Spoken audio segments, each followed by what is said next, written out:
So ladies and gentlemen, here comes the one and only from Tollywood, Shayantika Banerjee.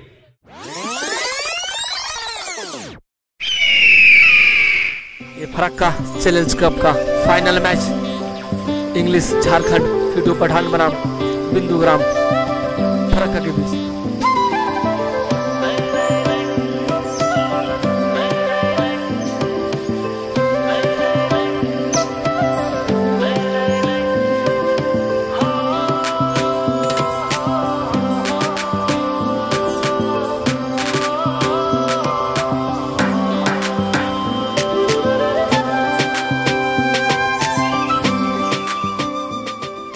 So ladies and gentlemen, here comes the one and only from Tollywood, Shayantika Banerjee.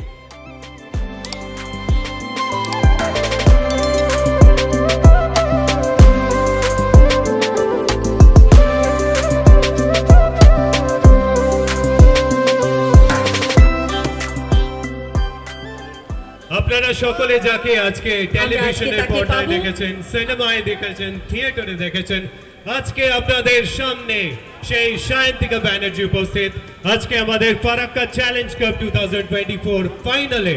সুতরাং আমরা চাই আপনারা সকলে সহযোগিতা করুন। এটা জোরে, আবার এটা জোরে হাততালি হোক, জোরে হাততালি হোক, জোরে হাততালি। আমরা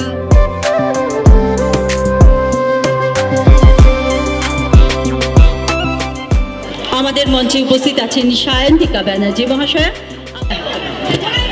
সকলকে অনেক অনেক ধন্যবাদ। এখানে সকলকে আমি বলবো যে আমাকে আমন্ত্রণ করার জন্য, স্পেশালি হক সাহেবকে আমাকে আমন্ত্রণ করার জন্য অনেক অনেক ধন্যবাদ। এবং মঞ্চে সকলেই উপস্থিত রয়েছেন, এখানে বিধায়ক রয়েছেন, আমাদের দাদা রয়েছেন, খলিলুর দা রয়েছেন, সকলে রয়েছেন।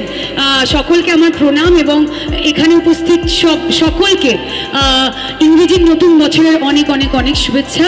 আমি এটাই বলবো যে 2 বছর করোনার সময় আমরা খুব করোনা নামক আপদটি আমাদের খুব ভুগিয়েছে, আমাদের জ্বালিয়েছে।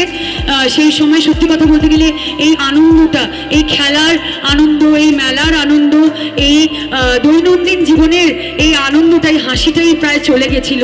কিন্তু ভগবানের আশীর্বাদে, আল্লাহর আশীর্বাদে আমরা এখন ওই করোনা মুক্ত হয়েছি। কিন্তু তাও সকলকে বলবো যে সকলে নিজের খেয়াল রাখবে, নিজের পরিবারের খেয়াল রাখবে। এই হাসিটা কিন্তু আমরা সবসময় দেখতে চাই। ফারাক্কাবাসী, তোমরা সবসময় আমাদের পাশে ছিলে। আমাদের আমি বলতে চাই যে আমাদের রাজ্যের মাননীয় মুখ্যমন্ত্রী মমতা বন্দ্যোপাধ্যায় তোমাদের সকলের জন্য সবসময় উপহার হিসেবে খেলা, উপহার হিসেবে মেলা এবং দৈনন্দিন প্রত্যেকটি জিনিসের তিনি খেয়াল রেখেছেন আমাদের রাজ্যবাসীদের এবং ফারাক্কাবাসীদের। তাই আমি বলবো যে ফারাক্কাবাসীদেরকে অনুরোধ করব সকলে মমতা বন্দ্যোপাধ্যায়ের পাশে থাকবেন, আমাদের সকলের পাশে থাকবেন এবং আমরা সবসময় আপনাদের সকলের, তোমাদের সকলের পাশে আছি এবং আগামীতে থাকবো। কি হক সাহেব, তাই তো? দাদাও আছেন এখানে, তাই তো? এবং সকলকে বলবো যে সকলে আমাকে আশীর্বাদ করবে। আমি জানি এখানে বেশি কথা আমার বলা উচিত না, কিন্তু আমাকে সত্যি কথা এটা না বললে নয় যে আমার কেরিয়ারের একদম প্রথম থেকে প্রত্যেকটি মানুষই আমাকে যেভাবে আশীর্বাদ করেছেন, আমাকে যেভাবে মায়েরা আমাকে আশীর্বাদ করেছেন, আমার ভাই বোনেরা, আমার ফ্যান্সরা আমাকে ভালোবাসা দিয়েছে। আজ আমি কিন্তু শায়ন্তিকা হয়েছি তোমাদের জন্যে। আজ আমি তোমাদের ভালোবাসা পেয়ে, তোমাদের আশীর্বাদ পেয়ে, মা বাবা, ভগবান, আল্লাহ, ঈশ্বরের আশীর্বাদ ছাড়াও এই প্রত্যেকটি মানুষের, এই রাজ্যের প্রত্যেকটি মানুষ আমাকে ভালোবাসা দিয়েছে। তাই আমি চিরকৃতজ্ঞ তোমাদের কাছে এবং আমি তোমাদের কাছে আবদার করব যে আমাকে আগামীতেও এইভাবে ভালোবেসে আশীর্বাদ করো, যাতে সবসময় তোমাদের মুখে হাসি ফোটাতে পারি, তোমাদের মনোরঞ্জন করতে পারি এবং সর্বোপরি আমাদের নেত্রী যা বলেন যে তোমাদের পাশে যেন, সুখে না থাকতে পারলেও দুঃখে যেন তোমাদের সবসময় পাশে থাকি, এটাই আমি চাইবো। এবং সকলে ভালো থাকবে, সুস্থ থাকবে এবং এই হাসি মুখটা যেন সবসময়